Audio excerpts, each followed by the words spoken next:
Good morning, everyone. Thank you for joining us today. Would the clerk please take the attendance? Chair Miller. Here. Representatives Pies. Present. Young. Here. Copia. Here. Conlon. Here. Devendorf. Fitzgerald. Here. Reingans. Here. Nyer. Here. Vanderwall. Present. Roth. Here. Beerline. Smith. Present. Madam Chair, you have 11 members present. You do have a quorum. Thank you. Brett Pice moves to adopt the minutes of February 28, 2024. First, we will hear a presentation on Eastern Market and regional food systems from Brandon Seng and Katy Trudeau. And then after that, we'll hear a presentation from Rebecca Park from the Michigan Farm Bureau about their youth engagement efforts for March's Reading Month. Thank you for joining us.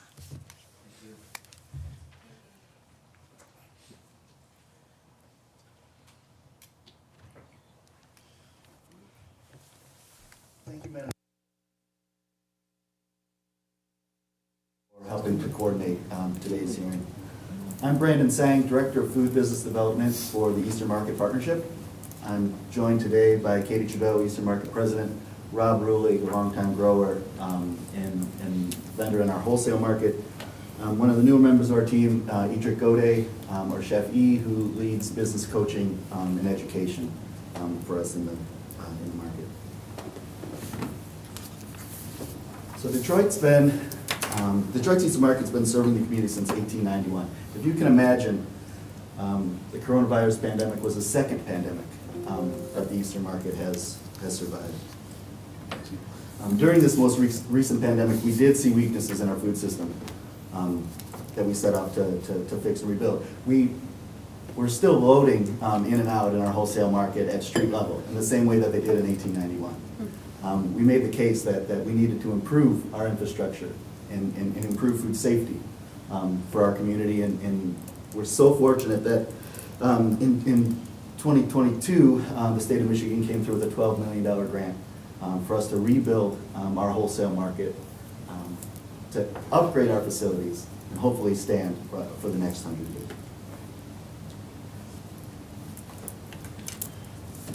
Happy to report today that we're in the process of acquiring a 45,000 square foot facility on Russell Street in the heart of Eastern Market. And imagine this facility will have docks and refrigeration, things that farmers need to ensure cold chain compliance and bring some of the customers back to the market that we've lost over the past few generations. This facility will serve some of our state's largest and most agriculturally diverse farms, represented by Rulig Farms here today, one of our primary tenants in this space, but also offer space for smaller and first generation growers, and we're really excited about that.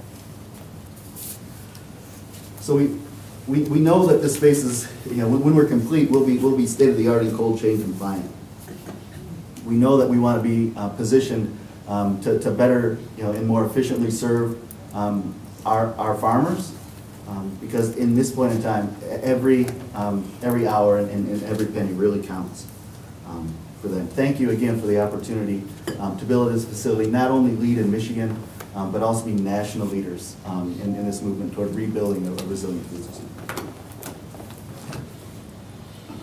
Over the past 12 months, we've also seen Detroit emerge as a leader in urban agriculture. It's going to be important for us that we carve out space in the market, and we will create space on the market for these first generation growers and smaller growers from Detroit to be able to better and more effectively serve their community as well. Can you turn on your mic? I can hear you a little better. Great. Is that better? Great. In the 2023, 2024, and 2025 growing season, Eastern Market will deploy $2.3 million in purchasing from urban farms in the city, which will be packaged and delivered through a high-value CSA program to our neighbors in need. And this is done through a partnership with an incredible group of nonprofits in Southeast Michigan, and something that we're entirely excited about. So even with these efforts in all the work that we're doing. Today's farmers are facing increasing pressures in operating in the post-pandemic marketplace. Labor issues and input costs continue to rise. An Eastern market represents both sides of this equation, sellers and buyers of produce. We're seeing restaurants and institutions struggle with the same labor issues that our growers are. There are less people to do the job, and it's harder than ever before, to operate on eroding margins. The reality is challenging, but we are hopeful that we can build through. We piloted a 16,000 square foot manufacturing facility in the market, and we believe that further processing facilities like this are needed, that can be shared by growers across our wholesale market and offer fresh cut options for our customers.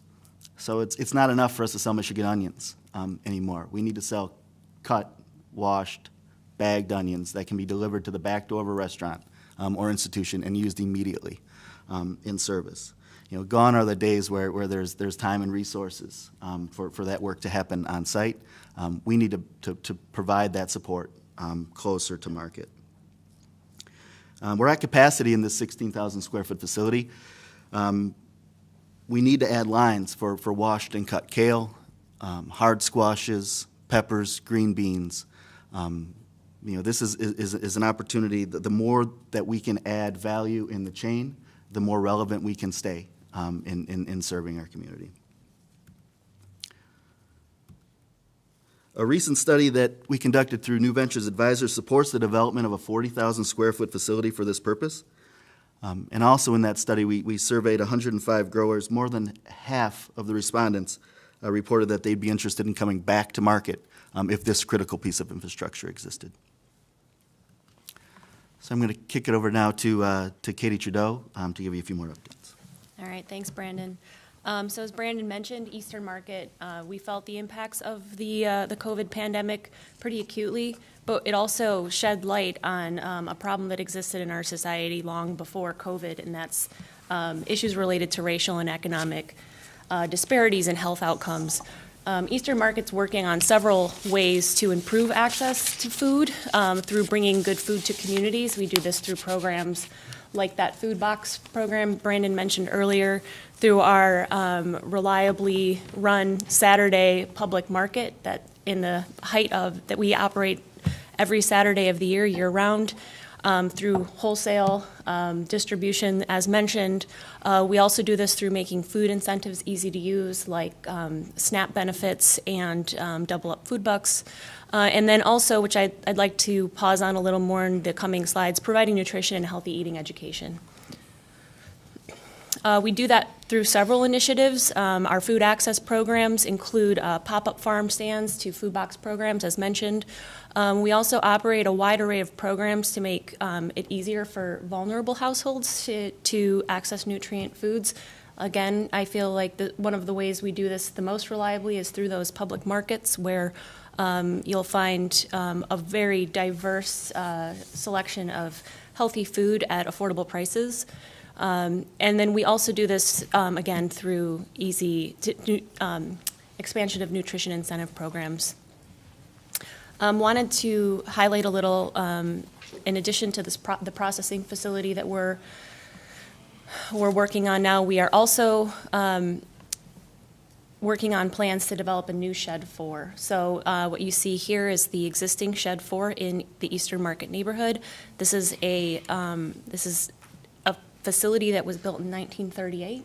It has, as you can see, there is no climate control options. We have a lot of growers who sell here during the warm months. It's too cold to sell here in the winter months.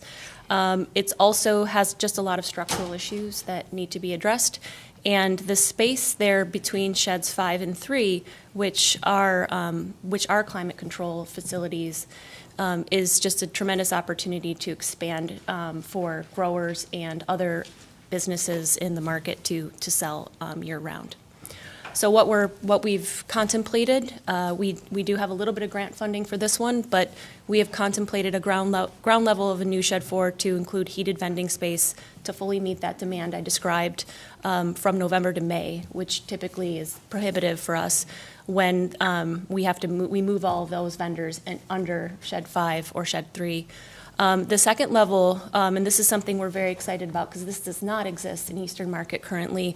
We're entering into this space more aggressively, but it will be a community kitchen for healthy eating with teaching kitchens, demonstration kitchens, and an interactive gallery space for connecting residents to the broader Michigan food agricultural economy.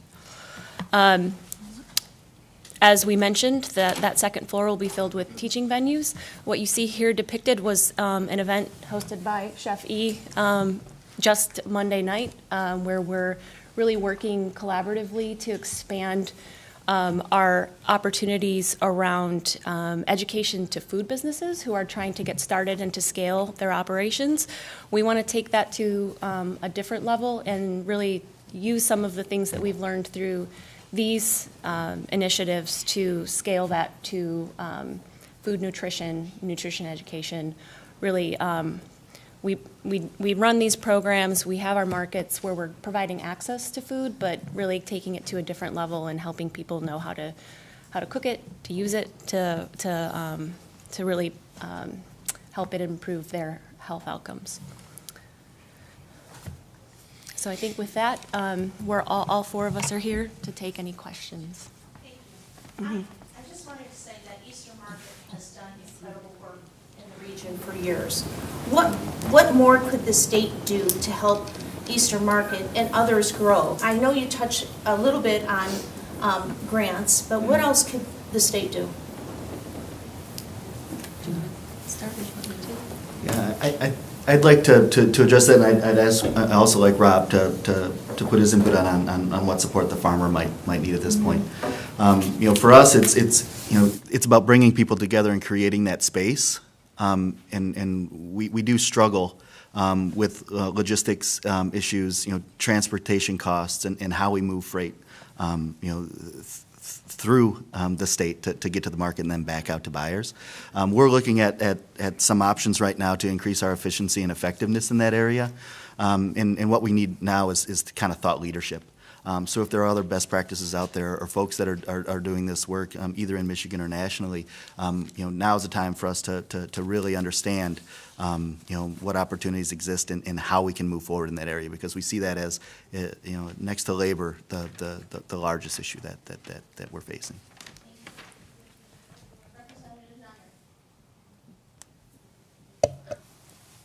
If you wouldn't mind, I'd like to ask Rob to give his input there from a farmer's perspective, the challenges that he has and the practical things that maybe we might be able to afford him to help out with his operation. I appreciate that. I'd like to thank everyone in the panel for supporting the expansion of the Eastern Market. I appreciate it. It's a literal labor of love for me. I've been selling at the Eastern Market for 25 years myself. I'm a fourth generation Michigan farmer. My grandfather farmed in Michigan. My great-grandfather, my grandfather, and my father on the farm that we now farm currently. He went to the Eastern Market for 30 years previous to the 25 years that I've put in already, and I hope to be there for quite some time yet.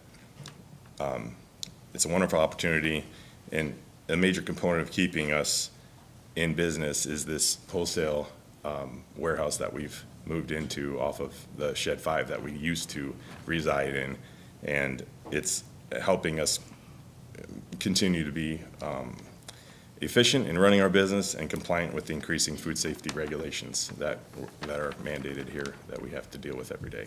So this is an amazing opportunity for us to utilize this new building. It's like you said, it's got cold storage, it's got docks, which makes us so much more efficient, and it makes, for a lot of my customers, there are a lot of farm stands that buy the produce from us that they don't raise themselves, and so it gives them the opportunity to come in early. We have the product to sell to them, and then they can get back to their farms to do their daily farming business and retail operations. So it's a very big help to us.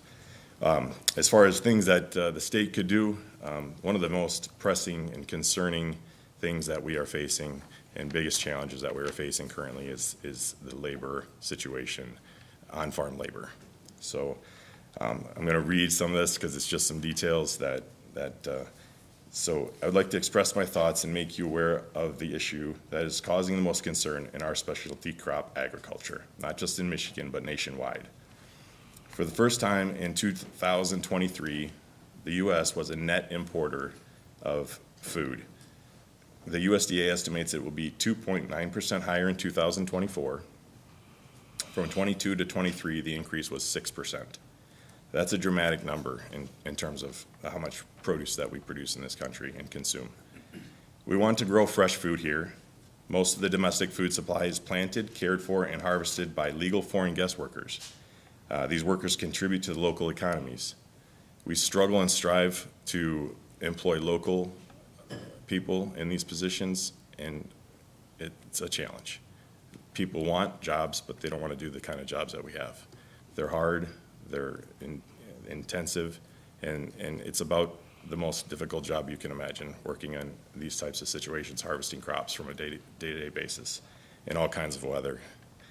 So most of the domestic, because the U.S. Department of Labor's capricious and arbitrary wage rate methodology, we are being priced out of our own United States markets by foreign competition that pays wages that are 10% of hours per hour. Labor, we figure on our farm that at least $7 per package is a hard cost in labor versus 50 cents per package coming out of Mexico. In 2024, Michigan's adverse effect wage rate, the AWAR as it's noted, will be the 5th highest in the U.S. behind California, Oregon, Washington, and Hawaii. Next year, nearly half of all the U.S. will have an AWAR between $17 and $19 an hour.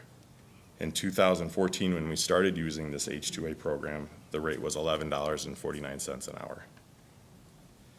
If you look at the last 10 years, it has gone up by 61%. At $18.50 an hour, that is over an $8 an hour higher increase than our state minimum wage. Noting Michigan's minimum wage has that climbed from $10.10 to $10.33 per hour on January 1st. There isn't really a rhyme or reason why this rate keeps going up. It is not reflective of our minimum wages we see in our economy. We have some states in the South that are $3 to $4 an hour less than our rate, and they are producing the same commodities as we are. How do we remain competitive within the U.S. as well as globally? In addition to paying for this labor, farmers are paying for transportation for workers, housing, and administrative costs of the program itself. It estimates the hourly cost to growers to employ H-2A labor is more close to, instead of that $18.50 an hour, closer to $30 an hour. We're quickly pricing our farmers out of business to be able to grow the fresh fruits and vegetables in our state. Overall is going to push us to rely more and more on foreign sourced products. The food will be grown. We need to decide if it will be grown on U.S. soil under our food safety, environmental, and labor laws or not. Generational family farms want to know before we lose more equity. And always remember, food security is national security. So these are the concerns that we're facing as Michigan farmers. And it's not the cost of the labor.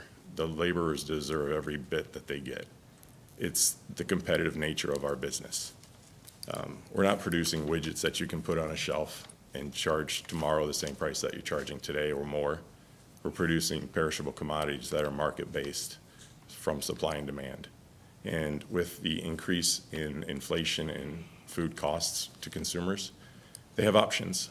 And the crops that we grow are in season and support the local farms, but people need to stretch their dollars as far as they can. So if we want to have a safe food source, we need to give them competitively priced food. And we can't do that with the cost of labor and where it's headed. There is no end in sight to this increased labor cost. So we just want a competitive playing field. We want to be able to offer good wages for our employees and good conditions, but we can't continue to survive under the current situations. And I know this is a federally mandated program. It's not under the state to control these wage rates, but whatever you can do to help us try to lock these rates in or give us some assistance in housing or some of these other transportation costs that the state can do on the state level, it would definitely help us to be able to be viable in the future. I know some of the situations that we've faced, I see them both on farm as well as being a distributor, because we do both year-round now at this new warehouse. Last Christmas, one of the examples I wanted to share with you as far as food safety and being able to provide food year-round, we couldn't bring product into this United States. Florida didn't have anything. They were gapping. Western freight was so expensive. And the stuff coming out of Mexico for a 2-week period, we couldn't even get product across because the cartels had shut down the border crossings. So, we put our hands in other people's,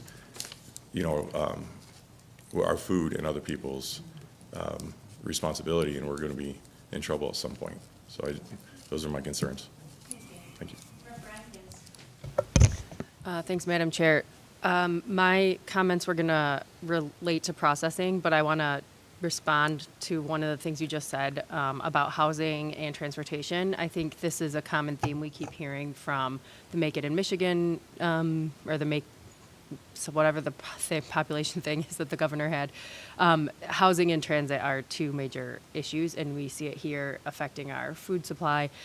So I think it's just a reminder to us to really take seriously those challenges. In this presentation, there was a mention of a new on-site processing that's, more than double the size. And I hear this from farmers in my district and other places, the need for smaller scale processing. About how much is that new facility going to be costing for you on site?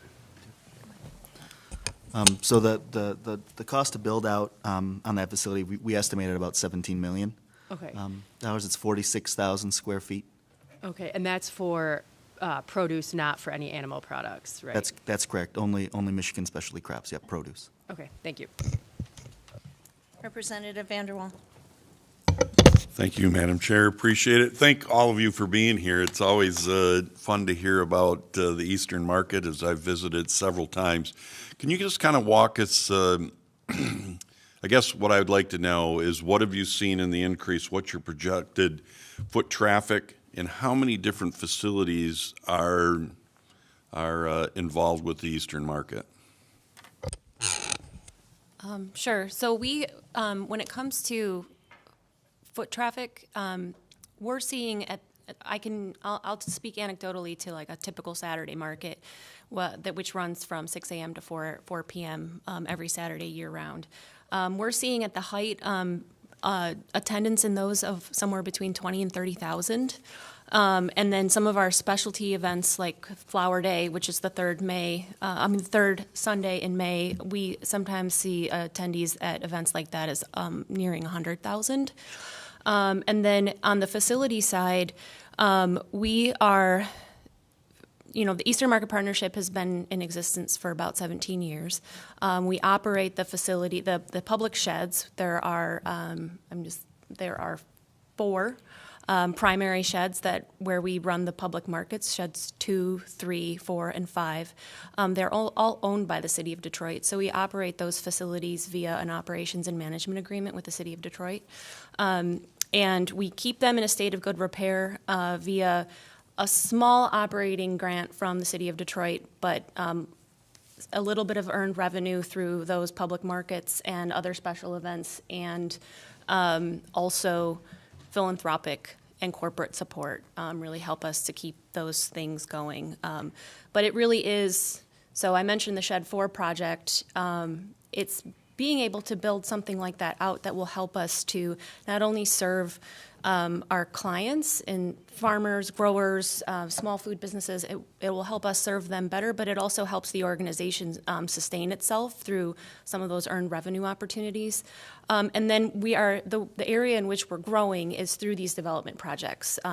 Shed 7, the wholesale distribution center that Brandon mentioned earlier, it will be the most significant construction project that we've undertaken. We're very optimistic, and we've made a ton of good progress on it, especially in working with great partners like Rob here. And then the Shed 4 development project, and some of the facilities that we've done around small business food acceleration. We have a food accelerator facility with 6 suites for small businesses to accelerate their food businesses. So we have, our sort of traditional public market facility management, and then we're really growing in these places where we want to innovate around the food sector. And may I also just respond, Madam Chair, to your initial question around what the state can do? I did want to just, my background is in local government. I worked for the city of Detroit for many years.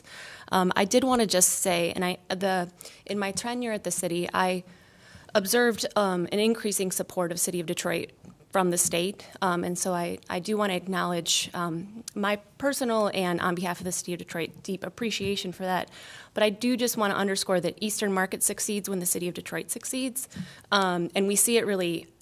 They're sort of integrally connected through the facilities that I mentioned, because they are literally owned by the city of Detroit, but also through things like housing and transportation and the sorts of services that the state can provide. So I just wanted to add that sort of different side of the calculation there, is that it's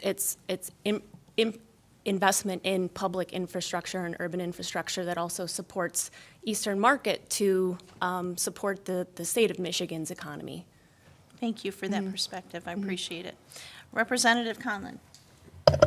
Thank you, Madam Chair. Thanks for being here today. Love Eastern Market. We all do. It's just one of my favorite places in the state. I actually went to the very first Farm Stop annual conference that took place in Ann Arbor last Saturday, and they were talking about just building retail up for these local farmers, and I wondered, Debbie Stabenow talked a lot about working on the farm bills, so hopefully she can help with some of the issues you were just addressing. But how much of it are these small growers at Eastern Market? And my other question was, is there any way, and I know this is hard data to collect, but like sort of social impact of the market on the community? So we have 2 different markets: a Saturday market that everybody knows, and then there's also wholesale, which is midnight to 6 in the morning, during the growing season, which this year brokered over 60 million pounds of Michigan specialty crops. This is pallet quantities in semi loads. The Eastern Market has a space for growers of all sizes, and we're optimistic that with the launch of our new Shed 7 project, we'll be able to bring some of the smaller growers back into the market with this improved infrastructure. We're seeing our wholesale market growers, depending on time of year, in and around 15 to 20 growers, and we hope to be able to double that over the next few years. Saturday market really is that opportunity to sell direct to a customer, which is a good fit for a lot of brokers and smaller farms. And we've got about 250 vendors or so under the sheds on those days. And then I can speak a little to impact. It's I've been at the Eastern Market for about a year now. It's a little hard to quantify. It's very experiential, but in my tenure there, I think the impact is very it is very far spread, especially when it comes to on the lives of Detroit residents and residents of Southeast Michigan. I cannot underscore how many times I have heard stories, both from residents of the city who have lived there their whole lives, and from folks who grew up in the region, about the importance of Eastern Market to their families' livelihood, their personal experience on a Saturday to really feel the local Detroit culture, and people's ability to access healthy and affordable food options. So that's really more on the experiential side. One of the things I think that with the expansion of some of this development, we will be doing more to try to quantify that, to develop some ways to quantify that. We're about to engage in a new 10-year strategic planning process, which will help us with that as well. So we definitely have an endless source of the anecdotal impact that we all know of and truly understand, but doing more to try to quantify that and figure out some ways to show both the region, the state, and the country what truly the economic and experiential impact is of Eastern Market. Thank you. Rep. Dyer? Thank you again, Madam Chair. I'd like to know how helpful or how unhelpful our state departments have been with you guys moving forward there with permitting and getting the facilities going, whether it be at the state level or at the local level. How successful has that been going? So I'm going to speak to our experience most recently with the $12 million allocation for the Wholesale Distribution Center. And Brandon, if you have anything to add, please, I'll hand it to you after this. We have had a tremendous amount of support from the Michigan Department of Agriculture on that grant. That is going to take a different spending model, because when we started on this journey, we were hoping to do a new ground-up construction facility, and we felt like we checked a lot of boxes and had a win-win all around with an acquisition instead. So it's going to take a model wherein the Department of Ag is going to fund us to do the acquisition, and then the remaining dollars will help us to do capital improvements to that facility. And they've been really very helpful and they've been great partners with us in trying to innovate in this way and in spending the money in a way that's a little more flexible than they're used to. So that's been really great to see. On some of the public infrastructure side, we are also our neighborhood is going to be deeply impacted by the I-375 project, so we also have a lot of experience and interaction with the Michigan Department of Transportation. That experience has been a little less of a partnership, in my opinion, than that of the work with MDARD. So I will leave it there, but I think that we in my short tenure at Eastern Market, I have just been just very pleased to have that working relationship with MDARD. We also we have monthly meetings with the MEDC and MISHDA, and they're also great partners on some of this economic development work that we're doing. So we have a really great relationship there. Did you want to add anything? Okay. Thank you.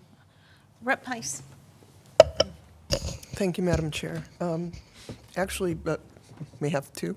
Yes, you may. First isn't a question, actually. I used to be a vendor there. You've got your Sunday market where people sell their arts, their food, homemade food. Especially there was someone there who sold different kind of pierogi, Yeah. which I like. Art, antiques, household goods. I just think that was really important because that also helped area jobs. I know there's 7-foot wide spaces, and we'd each get a 7-foot wide space unless we bought two. So I don't quite remember the number of vendors that could be there. But I'm thinking at least 80 if I start adding up in my head. And I was one of those who had to be outside and subject to wind and rain. Mm-hmm. So I really appreciated the job perspective from that. So thank you. And all local Detroit area artists or whatever. Getting back to labor costs and just labor in general, do you believe that a change in immigration policy could have worthwhile benefits to farmers in Michigan? It's not me. Okay, yeah. So as far as the immigration policy, as far as those people who are currently here or are immigrating here, I would love to employ them. If we had an opportunity to be able to do so legally, I'm for it. They're here. We might as well make them productive citizens. That's something that I'm in favor of. But, we do follow the letter of the law. So we follow the laws that are before us as far as our hiring practices. I've been in this farm for a long time, and there were times back in the day when you could just hire anybody that came in. Obviously, we can't do that, and we're a large farm, and we sell to a lot of grocery stores who, we have a reputation to uphold, and we need to do everything correctly, and so we want to make sure that we do that. As far as hiring local workers, there just isn't enough, and we're such a seasonal employer that for us, we have 1,500 acres of produce in the summertime. And we need 250 employees to harvest those acres. And for us to find 250 viable bodies to come out and harvest those crops in a 3-month period, it's almost impossible to find enough people that want to do this job efficiently and effectively to be profitable. And that's why we rely on this H-2A program. It's the only program that allows us to bring in people for such a short period, employ them, gainfully employ them, I would say, and then they go back to their country, and they have a time off, and we have retention. They come back the next year, they're already trained, and I would love to say that we could do that with some of the immigrants that are coming into this country right now. I'm in favor of it. If we can get some support or a program that helps us do that, I would be in favor of that. Yeah, I think the southwest part of the country had, or maybe the entire country had similar programs back in the 30s, maybe 80, 90 years ago or so. Thank you. We're going to wrap up with Representative Young. Thank you, Madam Chair. Thank you all for being here today. Always good to hear about our Eastern Market flagship grower and, healthy food options for Detroit as well as Southeast Michigan. So my question has to do with your renovations and the new space, and do you have projections on how you'll be able to market this new space? I know that this past summer, I don't know how many of us were there, but we held the Council of State Governments. That event was there this past summer, and so that was wonderful, and I'm thinking about your plans for expansion and if you have any idea of what you can see in terms of this new space. Then I'm going to add, I know it's the last one, so I got to get it in. With that new space and that learning lab, youth engagement, because we're going into the next presentation is going to talk about youth engagement. And then after you guys answer that, we got to hear from our sister because she's here, and I don't want her. You're not just pretty sitting up there, but I know you got something to say, so we can't allow this portion to end without hearing from you. Okay. So that nutrition education and support and work with the youth in the community is actually the question that Chef E can answer for us today. So I'll let her take it. Good morning. That learning lab and education center will be really important to not only the youth. We currently work with Detroit Food Academy. They currently use our incubator kitchen to teach several of the students, or a lot of students across the city. So there will be an opportunity for us to provide space for them to do more of that, as well as them coming out and having, again, we talk about jobs, so providing opportunities for them to have a skill that they can then take to find a job, and possibly also in the market as well. Detroit Food Academy also has lines of product that they actually sell at the market and across the state and the city, and grocery stores and retailers too. So that provides more opportunity for our youth to utilize the skills that they learned by utilizing our learning space to actually go out and get great paying jobs. And then the space also, the learning aspect, and really honing in and being a resource to those food businesses and entrepreneurs. Rob talked about being a 4th-generation farmer, and we have several businesses across the city that are generational. They've been in their family for years. We also have a lot of people new to the food system and to being business owners who they are that 1st generation. And they want to build a food business that they can pass on to their children and their children's children, whether it is their grandfather's barbecue sauce that they want to bottle and sell across the state to retailers and the country, or it's someone who wants to open up a cafe or a restaurant because they like food access in their neighborhood. And so we really want to be leading in that resource to provide them with the education and the resources and the tools necessary to not only create their product, but to really build a sustainable business. So that's where that education is really important to our food system. We're going to squeeze in one more. Rep. Kofia, please, go ahead. Thank you, Madam Chair. Thank you all for your presentation this morning. I was thinking a lot. I'm from up in northern Michigan. Rep. Roth and I have the privilege of representing northern Grand Traverse County, Leelanau County, Benzie County. And so we have a lot of multi-generational, smaller family farms, very diverse crops. But I think a lot about some of the points that, I apologize, that you made about labor costs and just, we really do rely, agriculture is our second largest economic driver in this state, and you literally feed us. And yet I know farmers who, they're not making ends meet. They might even qualify for Medicaid, right? So the farmers themselves, while doing, as you said, the hardest job there is, and their workers. So are there other states that are dealing with some of these issues, like you said, with the federal requirements for wages? Are there other states that have models for supporting family farmers and their workers in making that wage, making a good living that we could, are they supplementing wages? Are there other states that we could be looking to for best practices around making sure that the work you do to feed us and your workers who also deserve a good wage, what are other states doing that maybe we could learn from? That's a great question, and I wish I had an answer for you. I don't. So I think as with most things in agriculture, Michigan is the leader that the nation is looking to for answers. I think we're frantically trying to find solutions that we can promote it and push forward. And right now we just we're a little bit stuck. So I think we need to dig in and have more conversations to figure it out. We're not an appropriations committee, obviously, but I would welcome, I know there are other sectors that the state has worked with small business owners and trying to supplement, help with wages and things. I think that's a worthy exercise, and I would love to hear additional conversation looking at some numbers. Thank you so much for presenting today. This was a wealth of information. I have gone to Eastern Market for years, and I absolutely love it. And it was important that you come in and explain not only what Eastern Market does, but how we can also improve in the future. So we thank you for your presentation. It was very, very important and much needed. Thank you. Thank you. Thank you.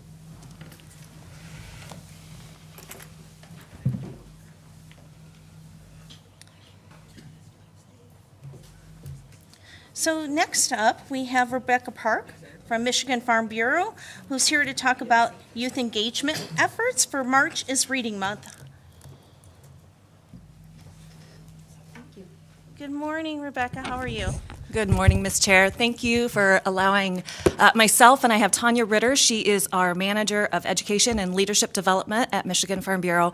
And I thought as we present each of you a March is Reading Month book to kind of support ag literacy as you go out into the classrooms. By the way, if you happen to choose that book to read and you're able to get a photo from the classroom, send it to me. We'd love to help support ag literacy throughout the month. As we talked at the last of our presentation, youth engagement and outreach, I thought it'd be nice to give Tanya a few minutes to share with you guys some of the programming that we do through Michigan Farm Bureau. Thank you, Rebecca, and thank you, Madam Chair, members of the committee. It's a pleasure to be with you today to talk about the work that we do with our Ag in the Classroom outreach, reaching pre-K through 12th grades in Michigan. We have you can see up here, our goal is agricultural literacy outreach. What we're trying to do with our Ag in the Classroom program, coupled with the work of our volunteers, is really increase the understanding of agriculture and how it affects our everyday lives. So these are basic things that we really want everybody to understand when it comes to agriculture. And then we do actually have hopefully the arrow. Yes. All right. I was a little worried I didn't ask that question. So agricultural literacy, to be more clear, we kind of have 5 pillars that we focus on. And so, agriculture and the environment, plant and animals for food, fiber, and energy, food health and lifestyle, science, technology, engineering and math, and culture, society, economy, and geography. So these are the focus areas that we have for our Ag in the Classroom outreach. And when we create resources for the classroom, for teachers, for our volunteers, we couple those with the standards that are required by the state and that our schools have to meet. So I want to talk about the programs that we do, and some of them are things that are happening in March, but a lot of them are things that happen year-round. So our Michigan Ag in the Classroom program really has an outreach in many different directions. First of which I'll talk about is our teacher resources and our professional development. So we participate in many statewide teacher conferences and really help to provide materials and resources to teachers who attend those. So just this past weekend, I was right over here at the Lansing Center for the Michigan Science Teachers Association meeting. So we had our resources there and had some great conversation with teachers who are in the trenches doing the great work with the students in their classrooms. We also conduct some of our own teacher professional development, where we curate resources for specific grade levels and help teachers understand those resources and ways that they can use them in the classroom. And again, the resources that we create and that we utilize from some of our partner organizations meet the content standards of the classroom and also meet the standards that we have for increasing agricultural literacy. So we kind of have two focal points as we provide these resources and create the resources. We have our farm science labs. Have any of you seen them? Seen them somewhere? All right. We have two farm science labs. They are a 40-foot trailer, basically a mobile classroom that can go right to the school. And it's kind of like a field trip to the school, but you only have to walk outside. You don't have to get bus slips. It makes everything easier. And the students have a good time getting into that classroom and learning about agriculture with some applied and hands-on activities. And also those lessons meet content standards. The Farm Science Van is an offshoot of the Farm Science Lab, and we just started that program this fall.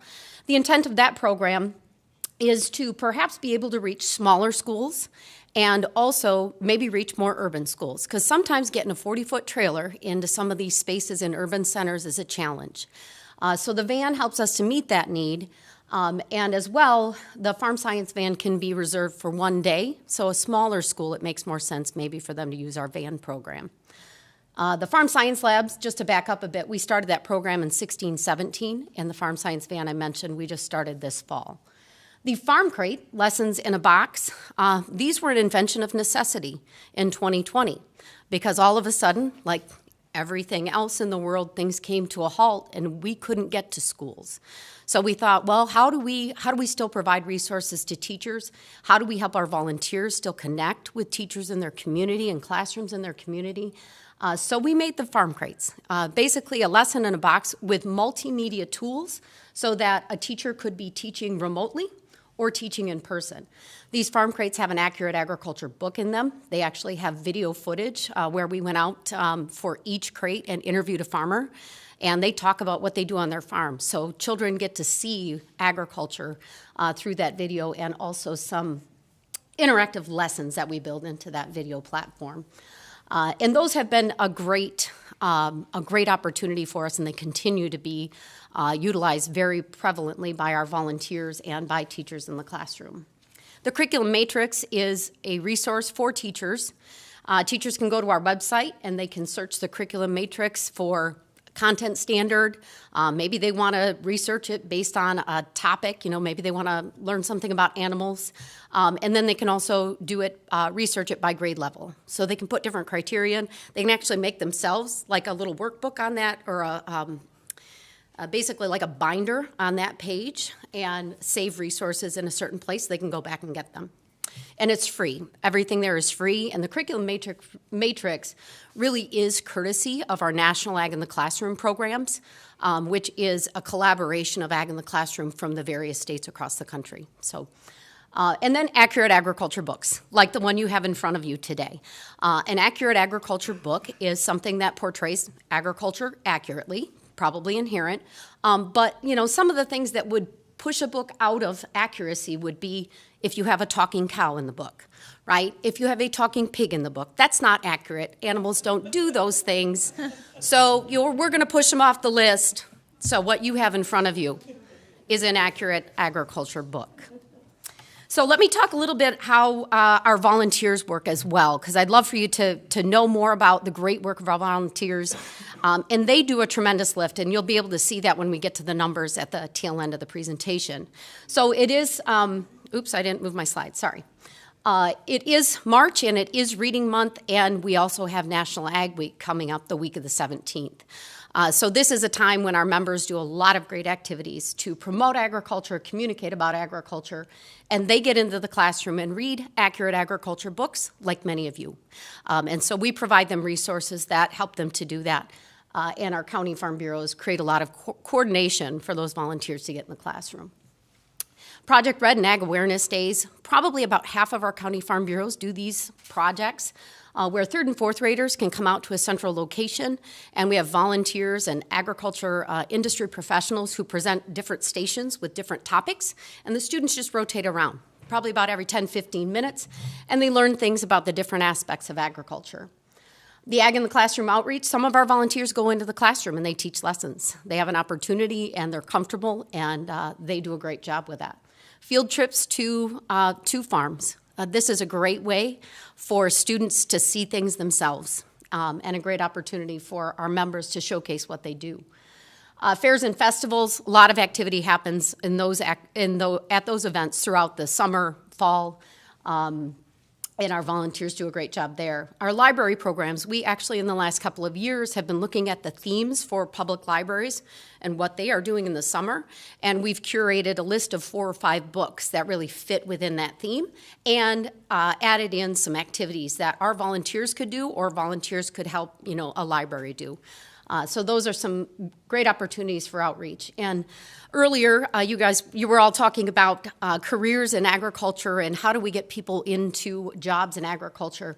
We have a great set of resources for career outreach. And our volunteers do some great work in that space as well, because, we're not going to not everybody who we need in agriculture is going to come from a farm or come from some aspect of agribusiness, and we recognize that. So we created these resources that our volunteers can use to connect with students who maybe don't know a lot about agriculture, but they can find their fit. And so those are some ways our volunteers connect about agriculture and help with the understanding of farming and agriculture. So by the numbers, just to kind of share with you and maybe toot our horn a little bit about the great work that we are doing, this is just in the last year. We had about 17,400 students go through our labs or participate in our VAN program, 3,200 classrooms with farm crates. We could do the math on that and multiply it by 25 and get the student numbers, but I feel safer saying classrooms, but that's a lot of classrooms.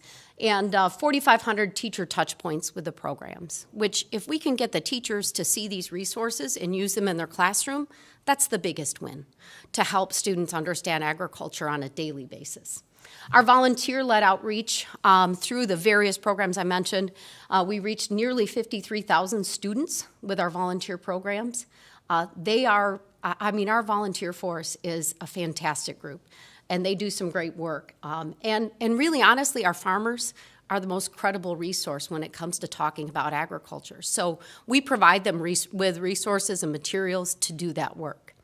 And 2,400 teacher touch points with programs. So those are the numbers. You can see that clearly the work that we are doing directly with schools is important, but our volunteer piece is important as well. And in front of you, you have the American Farm Bureau Foundation Book of the Year, My Grandpa, My Tree, and Me.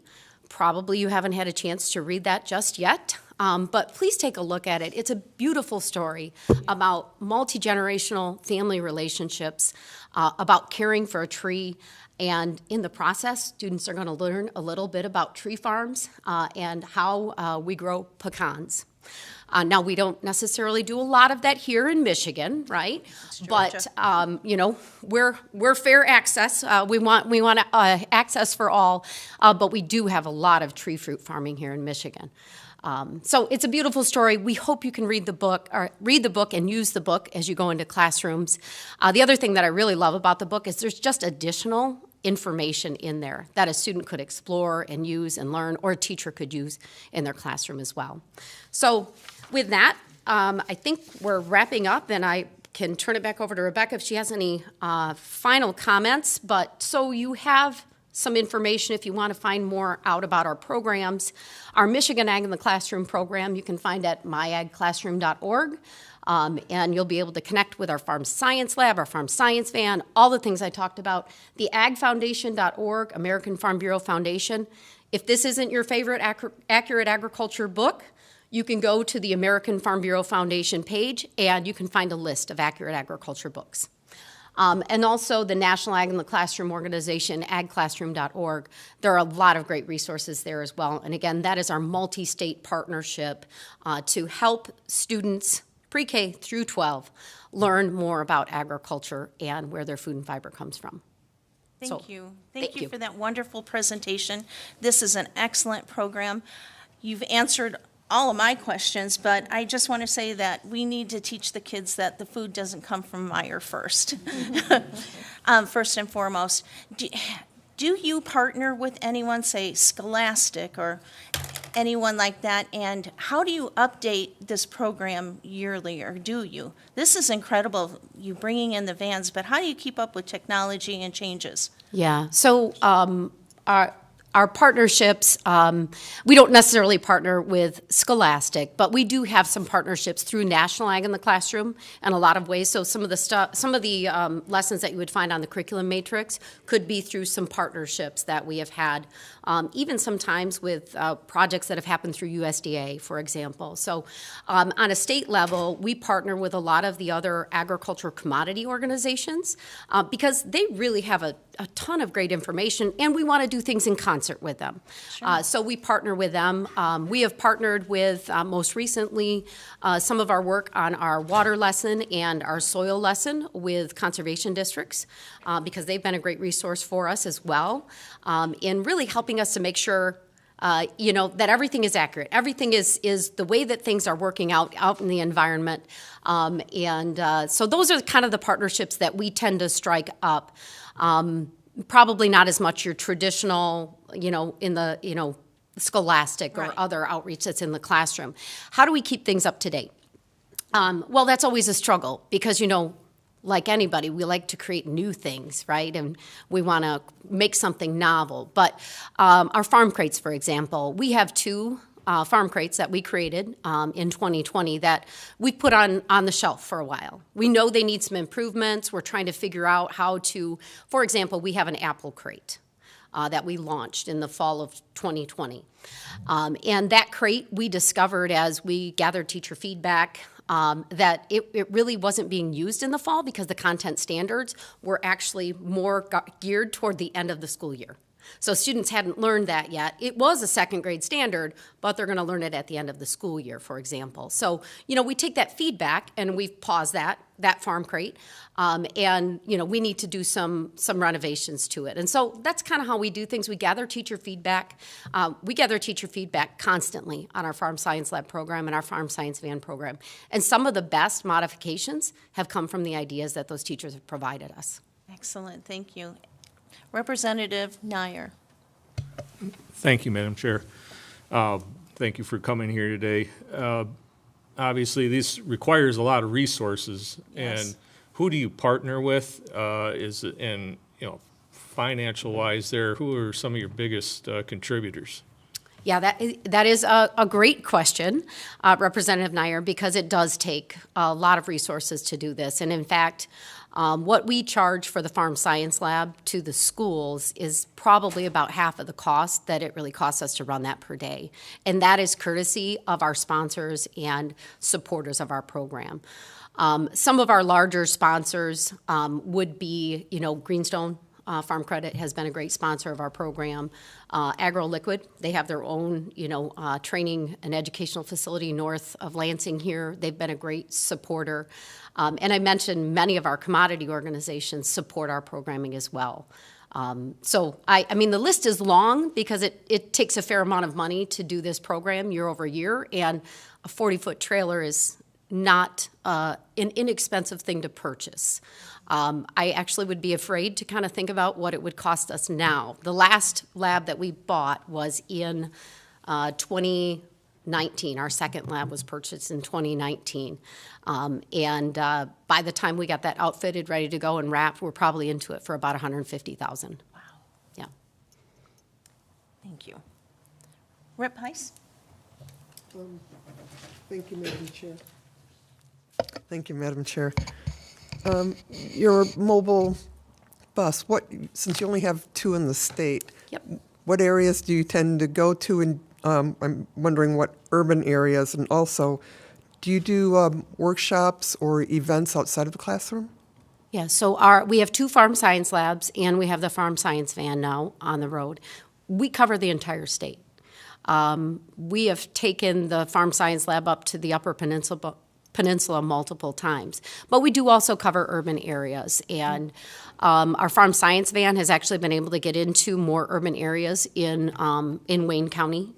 And I couldn't name the specific schools for you. Michelle Blodgett, who runs our program, could probably tell you right off the top of her head because I think she taught in the 6 schools that were in the Washtenaw, Wayne County area this past fall. But we definitely have a footprint across the state. And we do have a map that kind of has the dots of where we have been. The majority of it would be where the majority of the population is, right? So in the southern, probably 2/3 of the Lower Peninsula, but we have been in the UP multiple times. And, if a school puts in a reservation, we're going to try to figure out how to get to them. So the way that our process works in order to make sure that we're not, taking a lab across the state and going north to south. We have schools get their reservation in by early May for the following school year. And then we take a look at what those reservations are and then reach out to the school so we can kind of schedule them in blocks. Mm-hmm. For example, our lab, one of our labs this week is in Allegan County. Well, it's going to be in Allegan County again the next week. And so we try to do that very logistically from a cost-saving standpoint, but also a sanity-saving standpoint, so that we can meet the needs of schools. Thank you. Thank you. Representative Young. Thank you, Madam Chair. Thank you both for being here. So piggybacking on what my colleague was talking about, I'm interested in knowing outside of the schools, can private, and like myself, having a summer fun event, rent or request the van, not necessarily 40-footer, but maybe the van to come in and to be a part of the summer celebration with the young people? Yeah, and I apologize that I didn't answer the rest of your question. So we very specifically keep our van and our lab program focused on school and school outreach. We have had many requests for, could you come and do an event and do a hands-on? And while we'd love to do that, that strays us away from our goal and objective of the program. But what we do have is our county level volunteers offer a lot of those kinds of opportunities for fun engagement. So if you can find a lot of our county volunteers at festivals and fairs, and they will do many different things with students. Might not be coming to a birthday party. We've been invited to come to those too. And we have to draw a boundary somewhere. We do use our labs and our van to promote our program. So you might see us at a fair or a festival or an event, but we're very careful about choosing about 2 or 3 of those programs in the summer, because the summer is when we have to get everything fixed.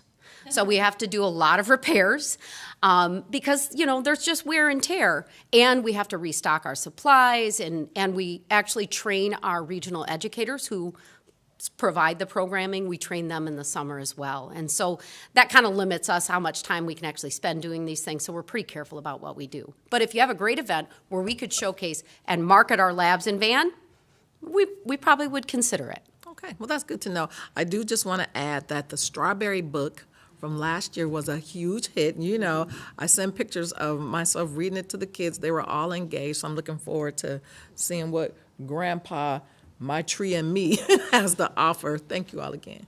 Thank you. We'll wrap up with Representative Diefendorf. Just something quick and maybe easy for you. And thank you for being here.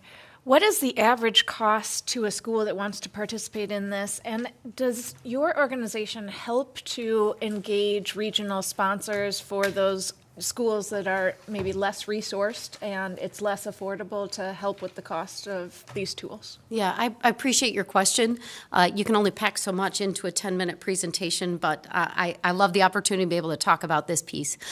So our farm science lab, is a 2-day minimum, because it costs a lot to get that lab from A to B. And so we're like, we need 2 days to make it worth our while. We charge $500 a day for that. And it also runs on a generator if we don't have a place to plug it in, and that's an additional $100. So it's $1,100 if a school is going to have us for a couple of days. We can get between 6 to 8 classrooms through the lab in a day.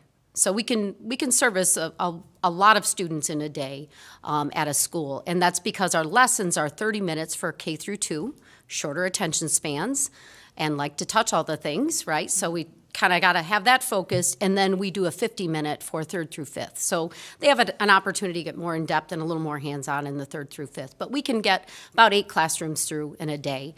The farm science van is priced at $375 a day, a 1-day minimum, and there's no additional charges. So it's very economical for a school. And we've had schools reserve that just for a grade level. So, you know, we'll go through all of the 4th grade. The farm crates we have available are $40 per crate. And those can be purchased in a subscription for 4 crates for $120 at this point in time. So that's the pricing on our programs. To answer your question about support for schools, our county farm bureaus have been fantastic in providing grants and scholarships to schools to bring the farm science lab to their school in the farm science van. And honestly, our county farm bureaus are one of our biggest customers when it comes to the farm crates. They often gift those to teachers as a part of their outreach and programming. So if you have a school who is interested in the program, I would say reach out to us. You can find all of our contact information at myagclassroom.org, and we'll see if we can't do a little bit of matchmaking with the County Farm Bureau. And they probably aren't going to cover the entire cost because we kind of like schools to have a little bit of skin in the game, but they definitely provide some great scholarships to get us into classrooms. Mm-hmm. Thank you both for presenting. This was wonderful. We appreciate it. You've answered all of our questions with such a great depth of knowledge. We appreciate it. We appreciate the book that we're going to be reading this week. And again, we look forward to next year's book. You're building our collection. With that being said, Rep. Heiss excuses absent members, and there being no further business before the committee, we will stand adjourned. Thank you, everyone.